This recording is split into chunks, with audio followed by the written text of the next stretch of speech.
Dodgers are one game away, one win from making it back to the NLCS. Will they close out the Phillies tonight? We've got the Dodgers starting lineup that has just been released. What are the changes? There's some very good news about this Dodgers starting lineup. We'll hear from Dave Roberts. We'll hear from Mookie Betts. And could the Dodgers have a secret pitching plan for the next couple games to close things out? That's coming up next on Dodgers Dugout Live. It's time for Dodger baseball. Welcome to Dodger Stadium.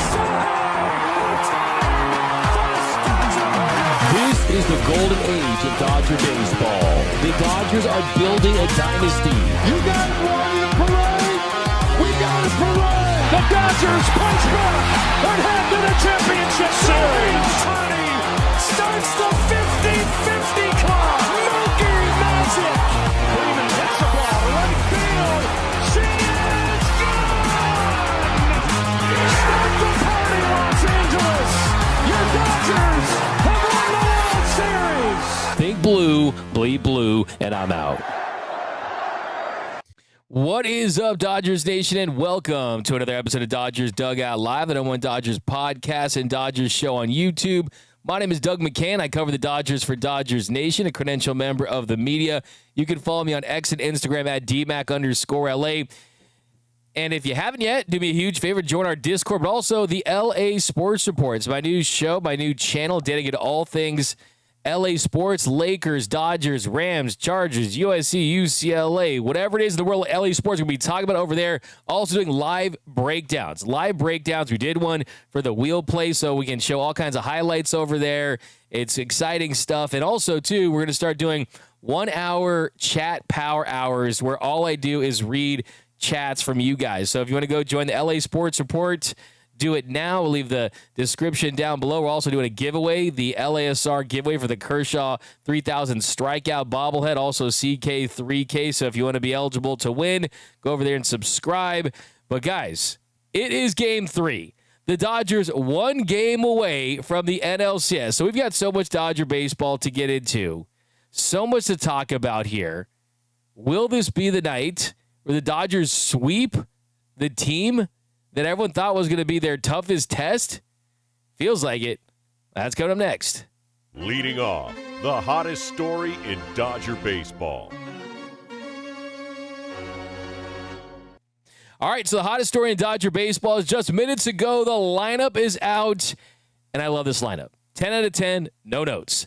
Shohei Ohtani batting leadoff at DH. Shohei Ohtani has just one hit this series, yet the Dodgers are still just one game away from knocking off the Phillies. I think that's actually a good sign, not a bad sign, because we know that the big show is inevitable, and I think that he makes his presence felt tonight in a way that offensively, I expect a big game. You got Nola on the mound. We'll talk about why Nola's on the bump for the Phillies. But Shohei is going to make his presence felt. He's going to have an impact on this game. I see some slug coming for Shohei. Also, could we see Shohei Ohtani out of the bullpen tonight to get the final 3 outs? We'll talk about that in a minute. But you got Shohei Ohtani batting leadoff, Mookie Betts in the 2-hole at shortstop, Teoscar Hernandez, the MVP of this series so far. The biggest hit of this series was Teoscar's big 3-run home run there in Game 1. Big hits, big base running. He's been all over this series, has Teoscar Hernandez. Then batting cleanup is Freddie Freeman. So even with a right-handed pitcher on the mound in Aaron Nola, who does not have the ability apparently to warm up, and he's not used to coming out of the bullpen. That's part of the reason why Nola is getting the start. So Aaron Nola is starting because these Phillies starters, some of them, they're not comfortable coming out of the bullpen. And to me, that shows the difference between these two organizations. The Dodgers, Tyler Glasnow, Clayton Kershaw, Roki Sasaki, whatever you need, I got it, bro. Whatever you need me to do, I'll step up, I'll learn, I'll adapt. Aaron Nola's like, I got to come out as a starter.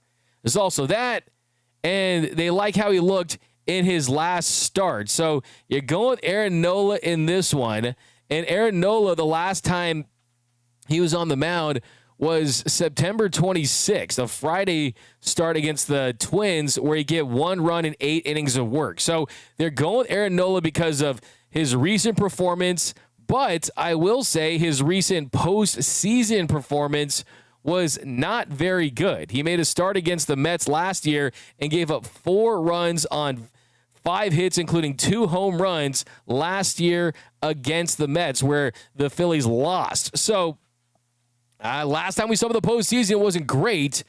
And we'll talk some more Nola in a second, because I think that the plan for them is all hands on deck.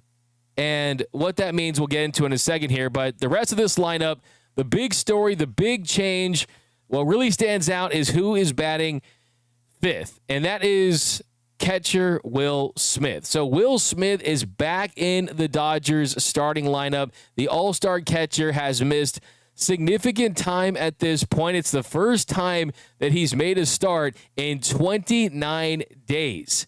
First start in 29 days does not mean he hasn't had impact on this series.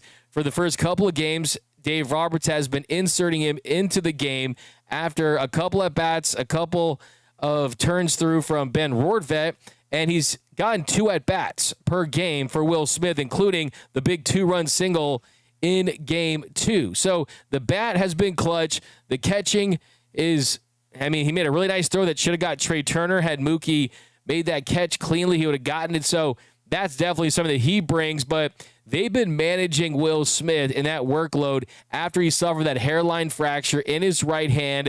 It was a foul ball against the Pittsburgh Pirates. Emmet Sheehan was on the mound on September 3rd, and after that injury, he's only made 1 start, and it was in the regular season. It was on September 9th against the Rockies, and this is his first time starting since then. He did have an appearance in Game 1. It was his first time he had played in 25 days, so he does have that 1 hit in 4 at-bats, with that hit being that 2-run single, a massive hit.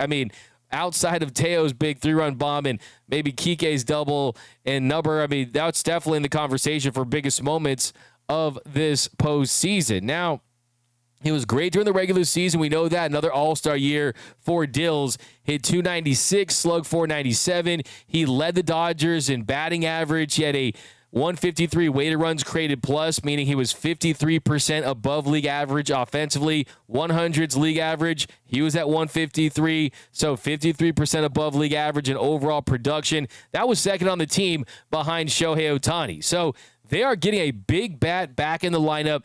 They are going to get 4 or 5 at-bats from, and that's going to be huge. Another guy that's back in the lineup in this one, you got Kike 6th, but 7th, you got Max Muncy, who's starting at 3rd base. Now, you get this start against Aaron Nola no matter what, but Miguel Rojas, he has been getting some time, especially against the lefties, and if Ranger Suarez comes into this game, you're still going to see Muncy out there because Rojas, he hurt his hamstring on that play that he made in the 6th inning. To get out of it, he, instead of just making the routine play at first or going to second, he dives to get Trey at 3rd. He did get that out, but he did strain his hamstring on that play, and we'll see about his availability when Dave Roberts speaks here in just a couple of minutes. So Miguel Rojas, one of the best infielders in the sport still, even though he's 36, 37, he's getting closer to 40, but he said after the game that that was a mistake, and he should have gone to first, he should have gone to second, and it's going to cost him probably a game or 2. We'll see. Hopefully it's nothing that lingers, but I know that's a play that Miguel Rojas would have liked to have back. There's no doubt about it. And then the 8th hole, you got Andy Pages in center, and then you got Tommy Edman at second base. So Tommy Edman, he's been dealing with the ankle injury. They've been managing it, so you haven't seen him a lot in center field. And because of that, it really pigeonholes you into having him at second base, which is not the worst thing. But if you want to revisit what happened in Game 2, that throw that he made where he short-armed it at the end of the game and it bounced and Freddie Freeman had to make a remarkable dig on it. I don't know if that was nerves. I don't know. Maybe it was mechanical, trying to set his feet with the ankle. Did that inhibit him at all? I'm curious, but he is a Gold Glove award-winning second baseman, so he really should be able to make that throw. I think that was a little bit of nerves there if you want to be quite honest about it, and we'll see if he has any defensive limitations, which I don't expect him to. But that's the lineup. You got Ohtani, Betts, Teo, 1, 2, 3, Freeman, Smith, Kike in left, 4, 5, 6, and then Muncy, Pages, and Edman, 7, 8, 9. And then your starting pitcher is the ace of the Dodgers this year. He has a 2.84 postseason ERA, this being his second postseason with the Dodgers, has 24 strikeouts. He's 3-0 if you want to be Mr. Wins and Losses, 3-0 in his 5 appearances in the postseason. Yamamoto is on the mound, and you know we have to get hype with the official Yoshinobu Yamamoto anthem. 1, 2, 3 Yamamoto Yoshinobu no mono mane shiteru mo shinobu Yamamoto Yoshinobu no mono mane shiteru mo shinobu Yamamoto Yoshinobu no mono mane shiteru mo shinobu Yamamoto Yoshinobu no mono mane shiteru mo shinobu. Yoshinobu Yamamoto, ladies and gentlemen. Of course, that is his impersonator. Yamamoto loves that song. I saw some in the comments saying they were offended by that song for some reason. I have no idea why, but Yamamoto actually loves that song. I've seen people in the clubhouse actually play it by his locker, the parody of it. He laughs. He thinks it's funny. He likes it. So that's why I continue to play it. Okay, let's have a little fun here in Q4, the big 2025. Okay, so Yamamoto, you got your ace on the mound.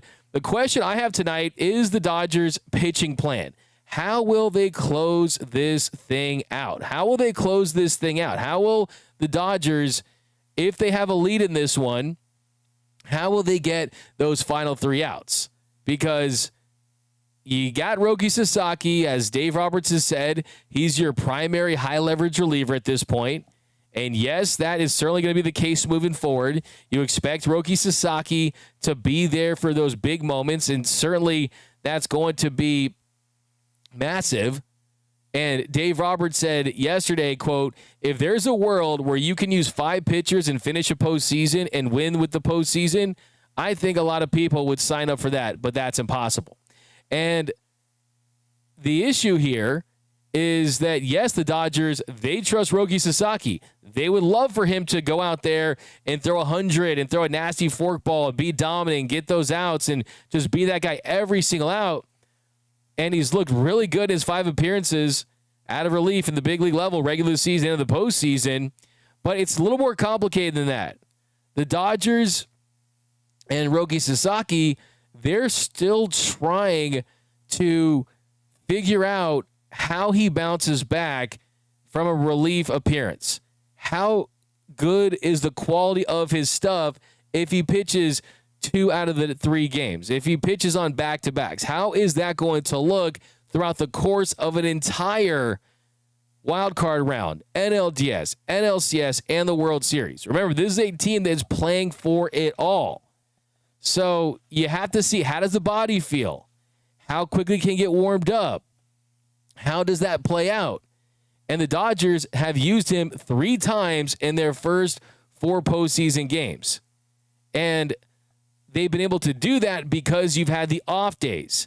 You had the Saturday game, off day Sunday, Monday game, off day Tuesday. So because of those built-in off days, you've been able to go back to that Sasaki well a lot. And you've needed him to do that. He is the chosen one. He has saved the bullpen. But at some point, you've got to find other guys that can step up in those situations. And it's a myriad of reasons. One, how is he physically able to handle this? Because he's a guy who goes out there, lower arm slot, explosive to the plate, just pumping triple digits, nasty fork. At some point, that is going to take its toll if you continue to go with them every single time. So I get it. When something works, you want to keep going to it, right? If it ain't broke, don't fix it. But you might have to fix it, and it might break if you continue to go to it. I get it. You want to see Roki Sasaki pitch the 9th every single game. but that's not a feasible strategy at this point. And is he going to get a lion's share of the appearances? I think he is. There's no doubt about that. The positive is they trust him in those situations. But one thing that I want to point out, and a name that's popped into my head in the last couple of days, is Brandon Morrow. I know you remember Brandon Morrow. 2017 postseason, great for the Dodgers. Kenley, great for the Dodgers. In 2017, Brandon Morrow, a 1.46 ERA in 12 1/3 innings through his first 11 appearances. And then when you used him on the third straight game when he pitched in Game 5 of the World Series, yes, they were cheating and banging trash cans in Houston. What happened? Didn't get an out and gave up a couple home runs, including four runs total. So we've seen that happen. We've seen that happen throughout the course of this run. Is the Dodgers play for it all. The Dodgers play for it all. They play until we're looking at late October, early November. That's a month of baseball.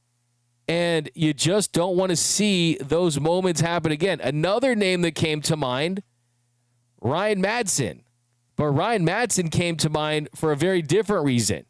He comes to mind because you remember in 2018, Dave Roberts went to Ryan Madson because he trusted him, because of the back of the baseball card, because he was a veteran. And during that 2018 World Series, he set a record by allowing every single inherited runner that he got, which was 7, to score in 4 games in a 5-game series in the 2018 World Series. The worst example was Game 4 of that 2018 World Series, where Ryan Madson comes in and he gets Jackie Bradley Jr. to pop out to short, and then Mitch Moreland, he crushes a bomb, and we all know what happens next. The Dodgers are up 4-0. You had the big Puig moment, and then Moreland, he gets that 3-run shot. And then guess what? We never saw Ryan Madson again. I don't want to see Ryan Madson be this year's Blake Trinan, and I don't want to see Rogi Sasaki be Brandon Morrow. And, of course, there's no debate that Rogi Sasaki is a more talented pitcher than a Brandon Morrow. No one is saying that. There's no doubt about that at all. But what I am saying is that you're going to have to still find someone else. And don't take this the wrong way. I know what you're thinking. D-Mac, are you trying to tell us that you were okay with going to Blake Trinan? I'm not. I understand the decision. You're up 3 runs. If Blake Trinan can't at least get 1 out, that's a problem. And I think we're probably going to see him get it. I don't know if he's going to get off the roster, but when Will Klein becomes available, Edgardo Henriquez, not an option probably, but Ben Kasparius could be an option. I do think they're going to start considering things. He had pitched well, though. I mean, he pitched well against the Reds. Things were trending in the right direction.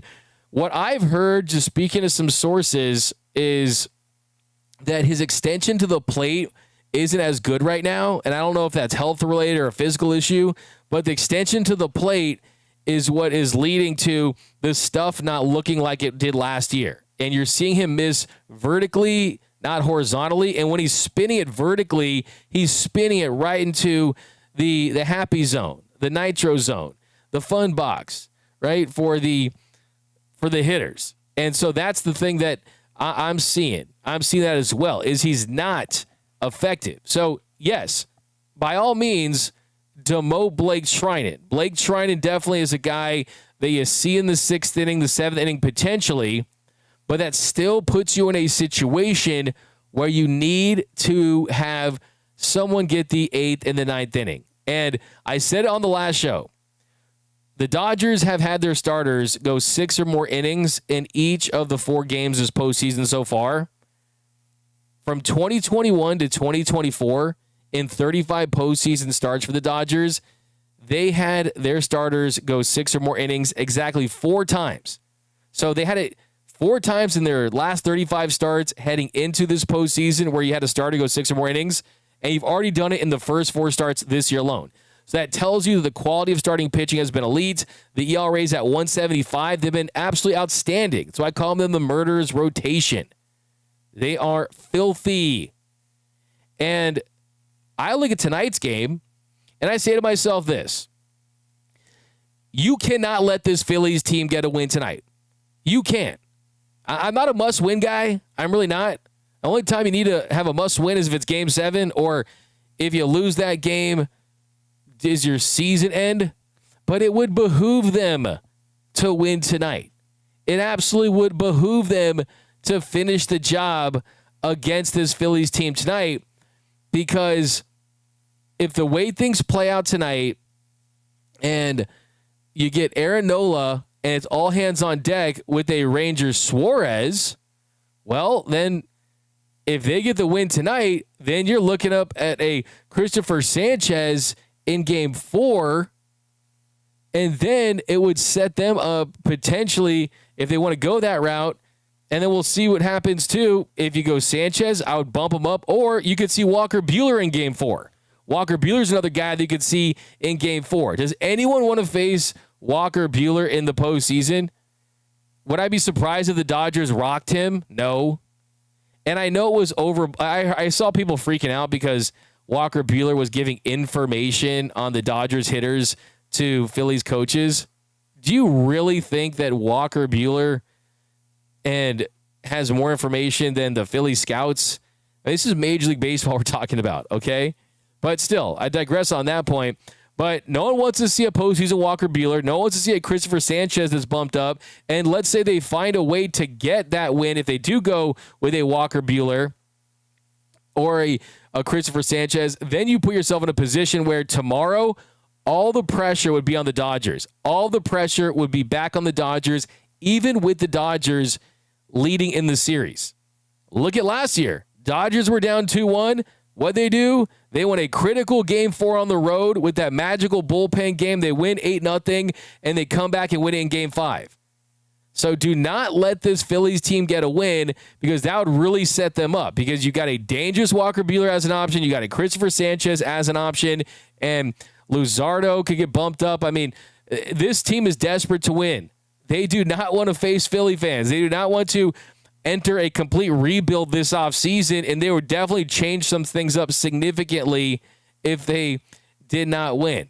So tonight you got to go out there and get a win. Now the question is, why is Aaron Nola pitching for the Phillies and we're not seeing Ranger Suarez? That's kind of the big question here. Well, Rob Thompson, he said that he is going with him because the numbers on their lefty hitters is very similar, Ranger versus Nola, and the trust factor. I have trust in both of them. Don't get me wrong, but Nola has pitched in some really big games for us the last couple of years. So he's going with the splits are similar. I've got trust in him because of what he's done for this team in the last couple of years, even though he didn't look good against the Mets. And there's also Nola's not as comfortable coming out of the bullpen as Ranger Suarez could be. Now, the funny thing about this is this did not change what the Dodgers did from a lineup perspective. If Rob Thompson was saying, I'm going to throw out Aaron Nola because I want to see if I can get them to change something in their lineup, thinking that we're going to have Nola come in, face the top of the order, maybe go a couple times and go to Ranger Suarez. Well, the truth is, you look at the Dodgers lineup, this is almost a lineup that's created to go up against Ranger Suarez, because you're seeing them stack the two right-handed hitters, second and third, and then Freddie Freeman as a left-handed hitter, he is batting in the cleanup spot. So typically against a right-handed pitcher, you would see the top of the order that we've seen for most of the season, where it's Ohtani, Betts, Freeman, then Teo. But in this case, you've got a lineup where, out of necessity, of course, Muncy's going to play, and I think he's going to be fine. I think you're going to see some big moments from Max Muncy. But I think tonight they're anticipating seeing Ranger Suarez. Because think about this. If you're the Phillies, can you imagine you go down 3 games into the Dodgers and you don't pitch Ranger Suarez? That can't happen. That can't happen. But tonight, you need Yamamoto to go 6 or 7. I think Yama goes 7. And then the number one biggest question in tonight's game is who gets those final 6 outs. And I look at it as 2 possible ways. Clayton Kershaw comes out of the pen, gets you 6 outs. Hopefully the Dodgers have a lead. That's another factor too. I mean, think about this. We are 2 games into this series, 18 innings. You've had 1 home run. Shohei Ohtani has 1 hit. Betts hasn't blown up. Freddie's had some moments, double, but you haven't seen those guys absolutely explode. And on their end, you had Bryce Harper and Schwarber. They've been quiet. They haven't shown up at all. They're like a combined 2 for 22 with their big 3 with Schwarber, Harper, and Trey Turner. So something's got to give from the offensive side, and credit to the pitching on both sides for executing and just being on and nasty. But if it's a tight game, I still think they employ the same strategy considering this is a closeout game. So I think Clayton Kershaw is certainly going to be an option. 6-7, 7-8, 8-9, something in that capacity. It'll be interesting to see Emmet Sheehan, who threw 27 pitches in his appearance in Game 2. He did not finish the game in the 9th. I think a lot of that had to do with Dave Roberts wanting to make sure that he'd be rested and ready to go as an option tonight in a leverage situation. If you got some righties, if you need to handle Castellanos, if you need to go and just have an effective pitcher, Emmet Sheehan's certainly a guy. But what have I said all season? If you've watched this show all season long, what have I continued to say every time someone brought up how bad the bullpen was? I said that the bullpen is going to be different in the postseason, that they're not getting some new items on the menu. The restaurant is totally going to change the menu. And we're talking new items, new entrees, everything. And now they've got Clayton Kershaw, Emmet Sheehan, Roki Sasaki. But who's the last guy that we've talked about all year as someone that I've said the entire season was going to get multiple saves in the postseason? My preseason bold prediction was that he would get 3 saves in the postseason. And of course, who am I talking about? I'm talking about Shohei Ohtani. And if it's close tonight and you've exhausted the matchups with Clayton Kershaw and it's a tight game and you want to slam the door shut and go for the throat, I think tonight is the perfect night to go with Shohei Ohtani. And I think that he could get the final outs in this one. Because, yes, he'd be your Game 5 starter if you need him, but why go to that? Tonight is the night where they don't want to say Roki's the everyday closer for a reason. And I think a lot of people are suspecting that Dave is saying that because, oh, Dave believes in Blake Trinan. Oh, Dave is just getting his guys back. He's getting Blake Trinan's back, right? Everyone thinks that's what this is about. What I think it's about is the Shohei Ohtani factor. I think the reason why Dave Roberts doesn't want to label Roki Sasaki the closer is not because of Blake Trinan or Tanner Scott or Alex Vesia or Emmet Sheehan or any of the other guys in that bullpen. I think it's because of Shohei Ohtani. And Shohei Ohtani doesn't make sense to close out games if it's a Game 1 or Game 2, but he makes absolute sense to use as a closer in the clincher. Because then, for obvious reasons, you don't have to use him for his start if he's effective, so you get additional rest from that standpoint. What do you think Shohei wants? To pitch 5 or 6 innings, 5, 6, or 7 innings on the road in Game 5 in a game where anything can happen? Or pitch 1 dominant inning in Game 3 and go out like the WBC, where he struck out Mike Trout to win the WBC? So I would put your Shohei Ohtani closer antennas up tonight, because I think it's very much a possibility in this one. But all right, guys, welcome to Dodgers Dugout Live, #1 Dodgers podcast and Dodgers show on YouTube. Didn't Dave already say Roki's the closer? he didn't say he's the closer. He said that he's his most high leverage guy, right? His most trusted guy in high leverage. Here, let's listen to what Dave Roberts said exactly. We're going to hear from Dave Roberts and Max Muncy. I have to go to the stadium in a couple of minutes. I'll be at the game. Stay tuned after the game. If they win, I'm going to be in the locker room getting beer and champagne in my eyes, getting it all over my face from Anthony Bonda and the team again. But we will go live from Dodger Stadium shortly after. I'm going to share exclusive behind-the-scenes footage from the locker room in the postgame show. You don't want to miss that. So definitely check that out. But here's Dave Roberts yesterday talking about the closer situation. How did he come out of just the game yesterday, coming into today, and is there still hope that he could be starting tomorrow in Game 3?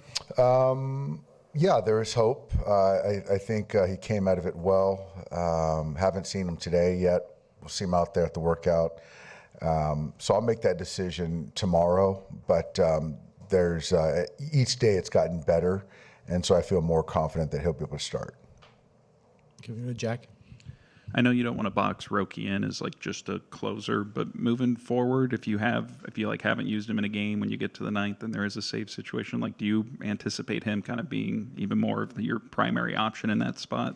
He's definitely the primary option now. I think that there's a build-up. There's also a component that we have to win X amount of more games, and he's not going to close every game. It's just not feasible. So you've got to use other guys. And so, but I think that to the question, yeah, if it makes sense, he'll definitely be finishing games. Especially considering he's only pitched 5 times for you guys since coming back. Like, what is that balance, especially with his workload and figuring out how much you can push him versus trying to still, That's right, Jack. It's a balance. This is something he's never done, and you're expecting to go a few more weeks. And so all that stuff has to play in that a lot of people just don't have any appreciation for. Fabian? Dave, obviously you've had to rely a lot on non-traditional relievers for piece games together. How difficult is that balance versus obviously you want to win these games, but also trying to keep other guys going, get other guys going that you're going to have to rely on over the course That's right. That's everything. If there is a world where you can use 5 pitchers and finish a postseason and win the postseason, I think a lot of people would sign up for that, but that's impossible. So you've got to use your roster at certain times and kind of pick spots where you feel best and live with whatever outcome.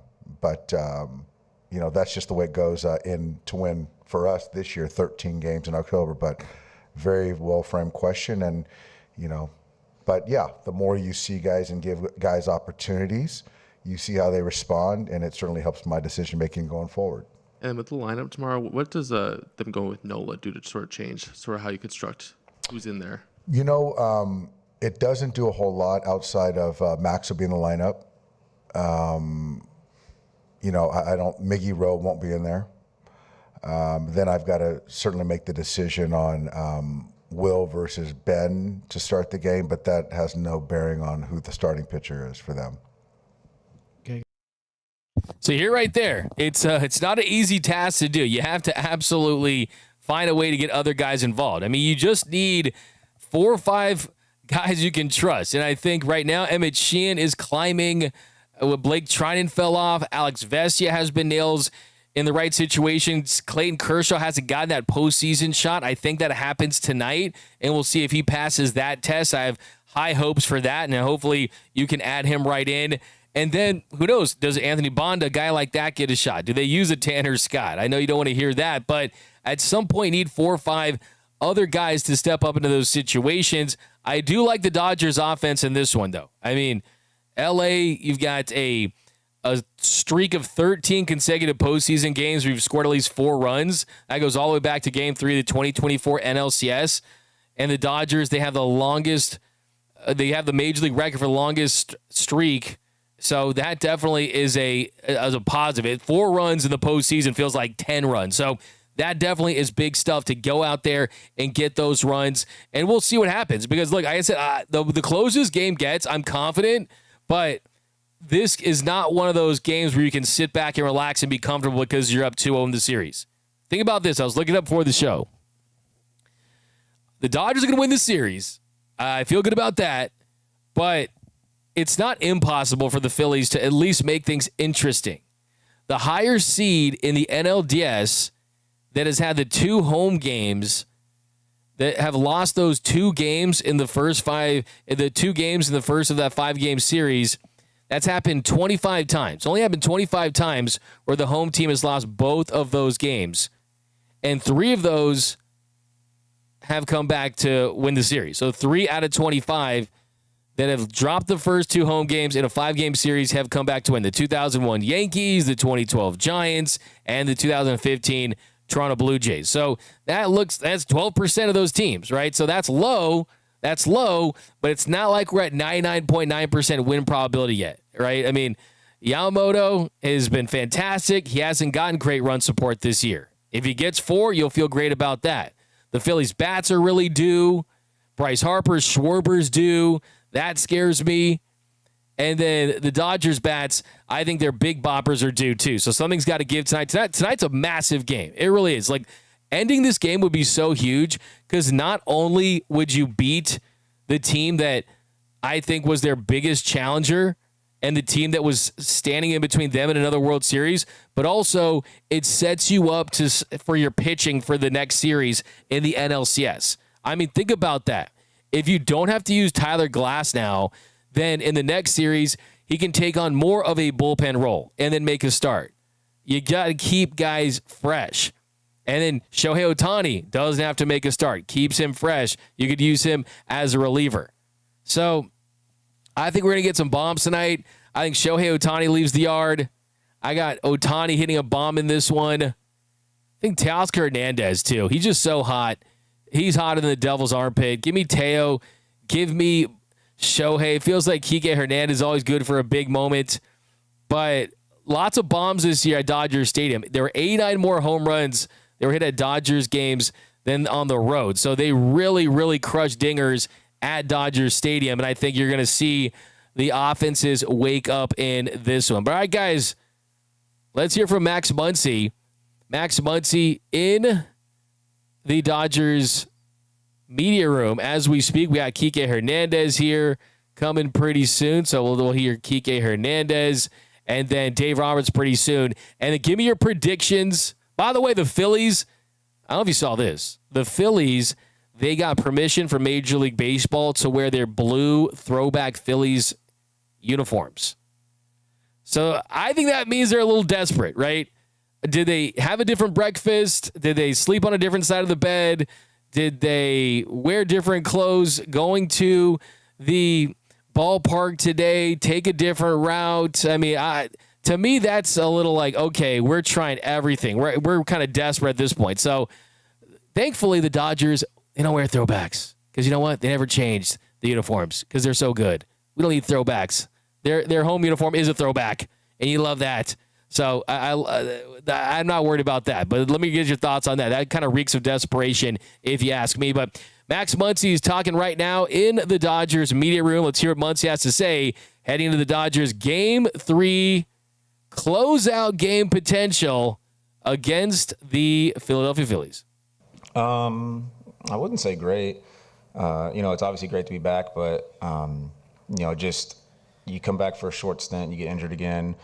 You come back for a short stint, and then you're injured again. It's hard to find any rhythm in there. And, with everything that was happening towards the end of the season, it's just, big part of baseball is just having rhythm, especially in the batter's box. Your mechanics can be whatever you want them to be, but if you don't have the rhythm in the batter's box, sometimes it's tough to compete. And, so for me, it's still trying to find that rhythm. Okay, we're going to go far right.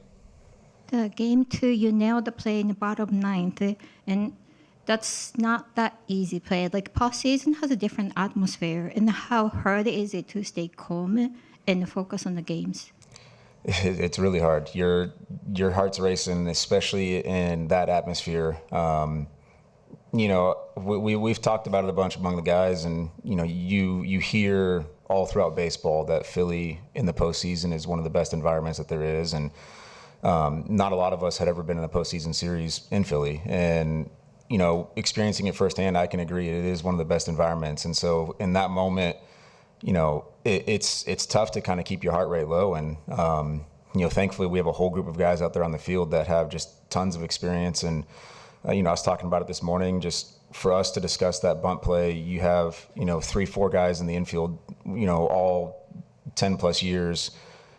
It was kind of just like, all right, guys, let's just take a breath. This is a big moment, but let's take a breath. Let's not let it get out of hand. Here's what we need to do.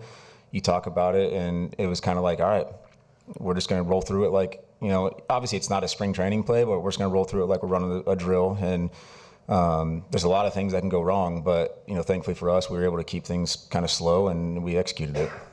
Okay, we're going to go with Kevin. Hey, Max, thanks again for your time. You kind of suggested it a couple of times talking about the up and down seasons, regular seasons, but the last 10 or so regular seasons have all ended here with you guys in the playoffs, and you start to play really well in the playoffs. Is it almost like this is an extension of the regular season, and this is where you guys start focusing? Because it kind of looks that way. I don't know if that's the case. Obviously, every year in spring training, every team's going to show up with, a big speech about our goal this year is to win the World Series, blah, blah, blah. The reality of it is there's only a handful of teams that can actually say that as a realistic goal, and we're one of those every single year. And so for us, making the postseason is not something that you should ever take for granted, and we definitely don't. But we expect to be here, and once we get to this point, it's like it's just a whole nother level. And for a couple of years, we went through a stretch where we had a little trouble flipping the switch when we got to this point. We rolled through the regular season, and we just couldn't find a way to flip that switch at this point in the year. And so the last couple of years, I feel like we've found that way, and I think that's just what's carrying us. Here we go, Bill. Yeah, Max, what about Dodger Stadium gives you all such a home field advantage? This place has an aura about it. It's the biggest capacity in baseball. Everyone talks about it when you come here. The lights seem a little brighter. The music seems a little louder, and that might actually be because it is a little bit louder. But and that's part of the perks of being at Dodger Stadium is we have that sound system, right? And it sounds silly to say something like a sound system can be an advantage, but it really is when those speakers in center field are cranking and the crowd is going absolutely nuts, and you feel the field shaking beneath your feet. That's a really big advantage, and that's something that we've always had here. When we have those big moments, there's arguably no place that can get louder than Dodger Stadium, especially in the postseason when you have 56, 57,000 people screaming all at the same time in a big moment. It's pretty wild, and that's an advantage that we've always had here, and the guys love it. And like I said, we've heard other players all the time talk about how cool it is to come here and play, and it's just there's just something about this place where it always just seems a little different. That might have been one of the best descriptions I've ever heard for what makes Dodger Stadium special. It certainly does have an aura about it, and it's just loud. It's like you're at a rock concert, man. It's like you're at a really loud concert. It just bangs, and DJ Severe is always doing his thing on the ones and twos, and you just hear the music, the crowd roaring. And what I love about Dodgers fans, too, is like, yeah, they're not going to go crazy 24/7 every single minute of the game. It's because they're smart. They know what they're watching. They're watching a baseball game. But when the moment presents itself where it's time to lose your ish, they absolutely get so lit, and the place feels like it's shaky. There's 2 times I felt Dodger Stadium shake. Juan Uribe's home run in 2013. I was there for that. And Cody Bellinger's game-tying home run against the Braves in Game 3 of the NLCS. That thing was actually shaking. Like, you could see the bleachers shaking. Let's go. It was just crazy. People going nuts. It's just, yeah, Dodger Stadium is the best. And honestly, the Phillies aren't even good at their stadium. For as the regular season, the record shows that they have a lot of wins there. Postseason hasn't been the same. And I think that this whole Red October thing, it's about to be red because they're going to be seeing red against the Dodgers in October in this one. But all right, guys, let's go to you guys. I want all of your comments, all of your thoughts and questions, and your predictions tonight. Yamamoto, how many innings, how many strikeouts, who hits a home run? Give me your score predictions for tonight's game. Looking for that comment of this show. That's coming up next on the 7th inning stretch. The 7th inning stretch.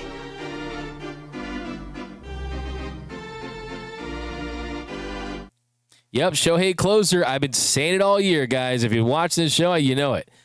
Jason Diamond, yes, it's 100% feasible for Roki to close one inning every game. Stop making excuses, Dave, for you, then make a wrong decision. There's more to it. Like, physically, is it possible with the baked-in days off? Yes. There's other factors as well. I mean, we talked about more. We talked about trying. We talked about guys that, hey, the more times a really good offense sees a pitcher, the more comfortable that hitter gets against that pitcher. And the last thing you want is to have a series go deeper and deeper, and then you got guys like Bryce Harper and Trey Turner and Kyle Schwarber that have continued to rack up at-bats and can continue to gain information off of Roki Sasaki. So that's another factor as well, is the familiarity of that. You don't want them to be as familiar and as comfortable against a certain pitcher, and that's kind of one way you protect against that. Now, I think, too, they survived. Like, they survived the Blake Trinan blow-up. And it'd be one thing if they threw him, they lost, and then they're split, and then they're screwed. The good thing is this happened in the NLDS in a series they're up 2-0. This happens in the NLCS or the World Series, then we're talking, hey, it's even more of a disaster. The fact that they know at this point that Blake Trinan right now is a liability, I think it helps them moving forward, because now it's like you're drawing a line in the sand. Dudes I can trust, dudes I can't. Right now, Blake Trinan, he's on the dudes I can't side of that line. You can't trust him right now. Is Yates Cook? Yes, he is, unfortunately. He's good in the dugout, though.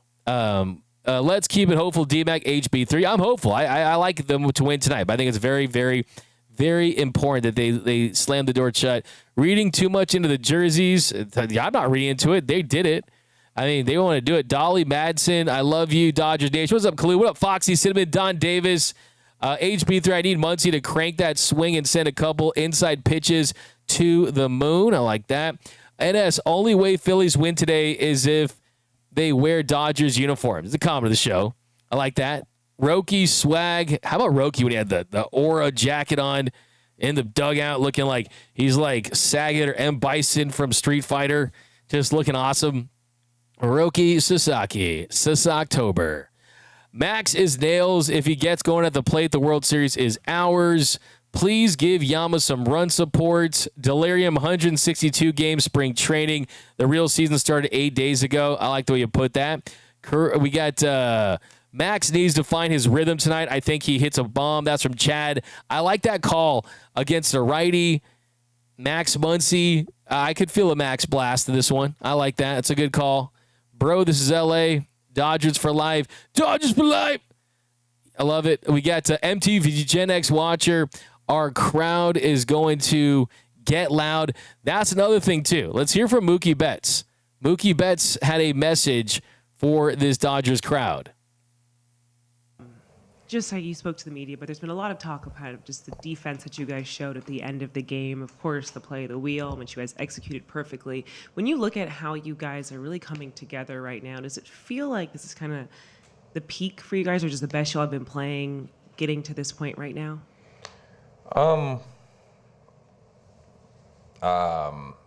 Sure. I think it's more of just, this is just a time that we have just kind of locked on together and just kind of been on the same page, moving in the same direction. It's hard to do during a regular season. It's really hard to just focus on only winning when, stats do matter, especially for some guys. And so I think now throwing those stats out the window, you really get to see some good, some good, just fun baseball. Some good backyard baseball. I think that's what makes it is what making us good right now. You recently talked about just with you moving to shortstop and kind of feeling confident, comfortable in that position. You don't have to think about it anymore. Was a play like that, or just the defensive performance that you've had thus far in the postseason, is that an example of just kind of where you're feeling and not having to think about these things and just being able to execute as you go? Yeah, I mean, I feel pretty good about it. I've ran that play before. I mean, that play it's not like it's a special play or anything, that's been around for forever. So we just decided to run in a big spot, and we did a good job with it. But I mean, I think the group of guys, we just believe in each other and we trust each other, and it's really easy to communicate. It's really easy to know and believe that your brother's going to do the right thing. And so if you're in the right spot, he's going to put you in the best spot to succeed. And so I think that's just kind of what's being shown out there. Claudia? Mookie, you have been here before in the past. How important is it to set the tone early in a potential clincher like this? It's very important. We know that they're here. They got on the plane with full intentions of going back for a Game 5. We understand that. We know what's in their locker room. We know what they're capable of, and so we got to come out ready to go. I mean, we got to be able to withstand the punches that they're going to throw and be able to throw some back. But by no means is it going to be easy. Well, we just have to make sure we just play good, clean baseball. Olivia, second row. Obviously, the environment in Philly and the fans was unbelievable. What do you say to Dodger fans ahead of Game 3 tomorrow? We got to bring it. Those guys definitely did. It was loud. My ears were ringing a couple times. So that was a really good atmosphere to play baseball in. Really fun. You felt the love for the Phillies. You felt the love for the city. And so I expect Dodger Nation to come and show the love for us as a team and us as a city. So I'm expecting it to be really loud. My man Mookie giving us a shout out. That was specifically towards our company, right? He said Dodger Nation. Hey, Mookie's the best. I love Mookie. He's one of my favorite players of all time, man. Mookie. By the way, this whole Mookie shortstop thing, Adrian Gonzalez, he commented on me for a breakdown I did for the wheel play. And one thing he pointed out, Adrian Gonzalez, that I haven't heard anyone point out is Rob Thompson not pinch running for Nick Castellanos and how that also hurt the Phillies in that situation. If you're playing for the tie, not having a better runner than Nick Castellanos, I mean, who's available off their bench? That's a conversation, but still, that's a great point because, I mean, for Mookie to disguise the play on that wheel play, for him to be in lockstep with Alex Vesia, because if you know that Mookie's going to go to third on the wheel play, Stott's going to just try to poke it to that no man's land. And so Mookie's fantastic. I think it's going to be one of those things where 30, 40 years from now, we're like, hey, Mookie was so good in right field, like one of the best right fielders ever. And then dude straight up like played shortstop, like somehow at 32 at a Gold Glove level. Like Mookie Betts, I think, is now entered the conversation as one of the most gifted and talented defenders in the history of the sport because of that versatility and what he's shown in his ability to play shortstop. So there's the message loud and clear, Dodgers Nation. There's the message. You need a big showing tonight from the crowd, and let's show Philly fans what LA's all about. I think that's going to be big tonight. The crowd's going to be absolutely juiced in this one. All right, let's do some more comments, guys. I want your predictions. I want some score predictions. Conforto hits a home run today from Don. Problem, he's not on the roster. D-Mac, you taking your sweep? Yeah, I'm sticking with my sweep. I'm sticking with that sweep. Upgraded my prediction for the sweep. I got the swit up, Muad'Dib. What's up, Dr. V? Ray Soto, stop swinging at first pitches. Let Yama get a sip of water in the dugout. D-Mac, torta all day over Philly cheesesteak. Absolutely, Alonzo. Yeah, I think the three biggest keys in this one, the number one key is pretty obvious. I mean, it goes without saying, do you get more dominance from your starting pitching, where you've gotten at least 6 innings of work from your starters? If that continues with Yamamoto, I think the next biggest key for me is going with a starter to close things out, going with a Clayton Kershaw, going with a Shohei Ohtani. If it's Roki and is available, the situation presents itself, yes, I'll sign off on that, no doubt about it.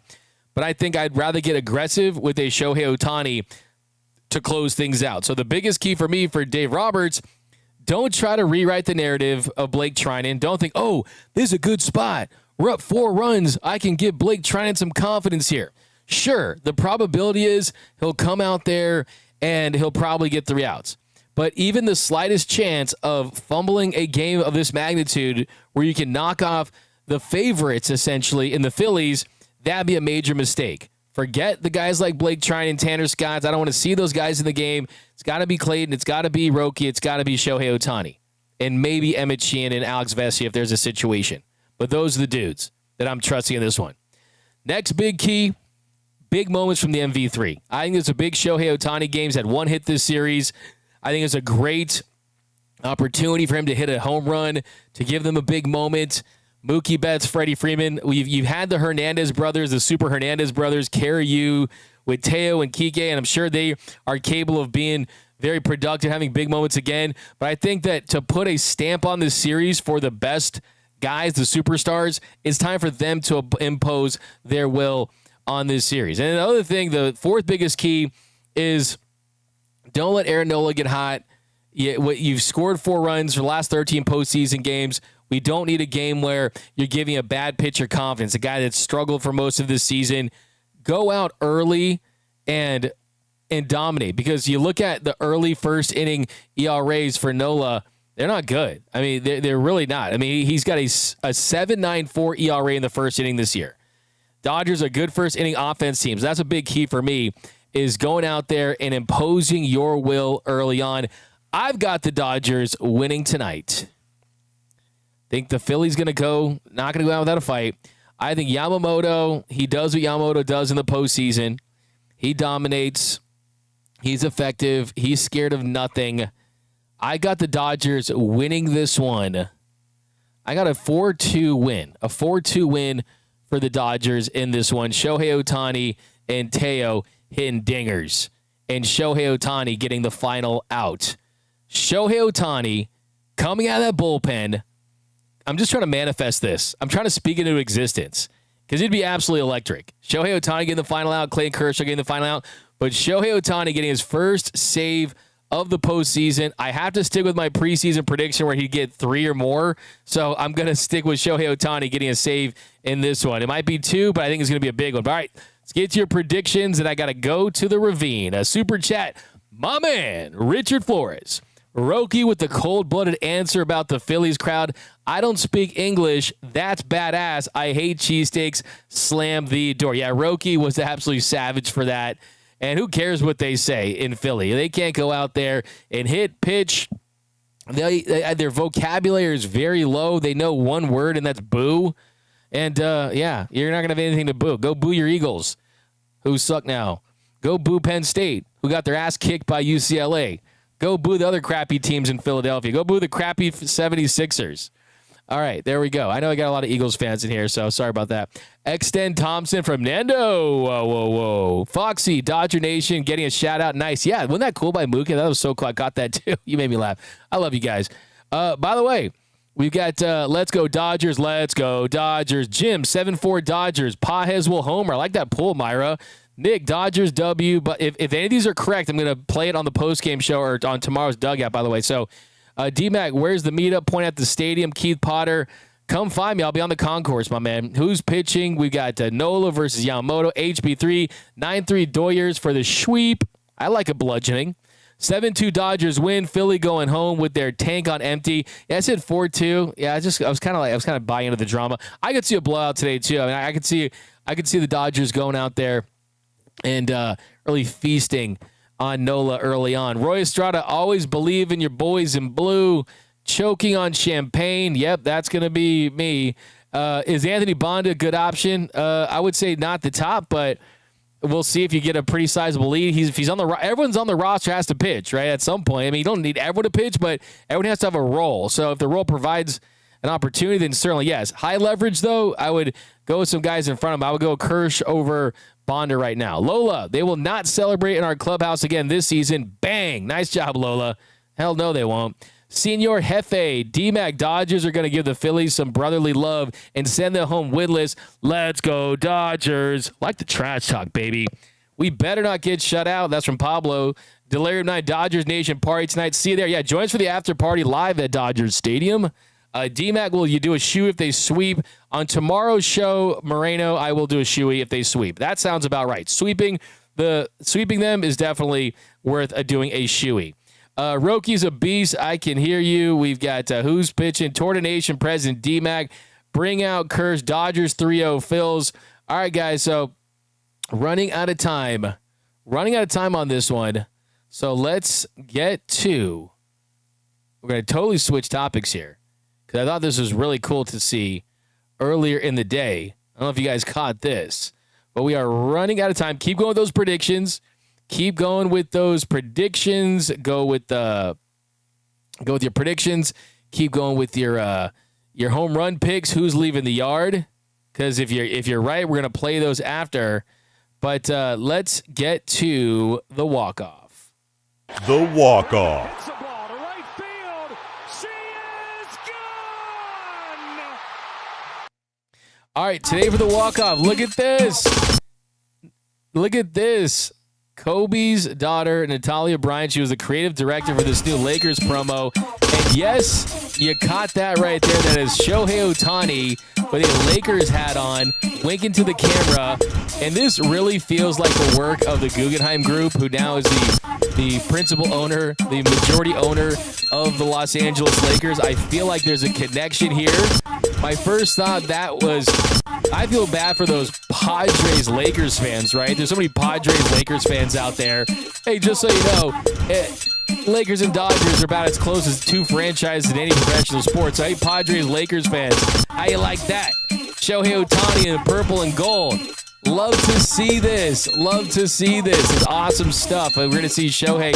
I mean, they might need Shohei at the 5 this year. They might need to come up. Maybe he'd be a nice little 3-and-D wing. I mean, Shohei's great. So, love to see that. But, all right, guys, thanks for rocking with us here on the #1 Dodgers podcast and show on YouTube. We'll do some shout-outs at the end. L. Lloyd, Pablo Ramos, that's fire. N. Rocks, let's go Lakers. The GOAT is aura farming. Optimal, yeah. D-Mac getting his golden shower. Dodgers locker room. Alonzo, bruh. How about that? Okay, we got that popping right there. There we go. You got Shohei Ohtani. I think this is the coolest thing. I mean, I feel bad for all those Padres Lakers fans. Actually, no, I don't. Enjoy Cancun. And I don't think that is an issue there. But this is the work of Mark Walter and the Guggenheim Group and this Lakers ownership group that now it feels like the Lakers and Dodgers are owned by the same people, and you're going to see a lot of collaborations like this. But Shohei Ohtani wearing a Lakers hat, it just makes you feel good. Like, this is the king of LA right here. Yes, you've got Luke and LeBron. This is the king of LA. This is the greatest athlete in LA right now, and there's really not a close second if we're being completely honest. So, yeah, suck it, Padres Lakers fans. This has got to hurt for you, and it just makes me laugh. But awesome stuff. Shohei Ohtani in a Dodgers uniform. But that's going to do it for this episode of Dodgers Dugout Live. Hit the subscribe button, hit the notification bell, hit the like button. I'm going to leave you today with a promo for my new show, my new channel, Dodgers Fans. You're going to get live in-game breakdowns over there. We did one yesterday for the wheel route, the wheel play. Also, we're going to do live 1-hour chats where there's no topics. It's just me talking to you for an hour, an insider show, which is really fun. So we're going to have that over there at the LA Sports Report. So I'll leave with that. And also, Lakers fans, perfect opportunity to segue. Lots of Lakers fans. We just had Alan Slewa, Laker analyst, yesterday. We're going to have all kinds of stuff. Rams, Chargers, even like Raiders. Raiders are big. Anything LA sports, we're going to talk about over there. So definitely check it out, the LA Sports Report. And we're doing a giveaway, Clayton Kershaw bauble, Luka Doncic jersey. So check it out. So that's it for this episode of the Dodgers Dugout Live program. See you after the game live from Dodger Stadium. My name is Doug McKain. Follow me on X and Instagram at DMAC_LA. Hit the subscribe button, hit the notification bell, hit the like button for your Los Angeles Dodgers. And until next time, think blue, bleed blue, and I'm out. LA is the sports capital of the world. The Lakers have entered their Luka Doncic era. LeBron doesn't just want a farewell tour, he wants a farewell title. LA is the sports capital of the world. The Lakers have entered their Luka Doncic era. LeBron doesn't just want a farewell tour, he wants a farewell title. The Rams are going to win the Super Bowl. Go, Kings, go. The Dodgers are the best run franchise in all of professional sports. Shohei Ohtani is the GOAT. Steve Ballmer will do anything to get the Clippers a championship. Mick Cronin has to win a national championship at UCLA. Justin Herbert is a top 5 quarterback in this league. College football is just better when USC is good. This whole city has the Mamba mentality. I love LA. Live from the heart of Los Angeles, this is the LA Sports Report with your host, Doug McKain.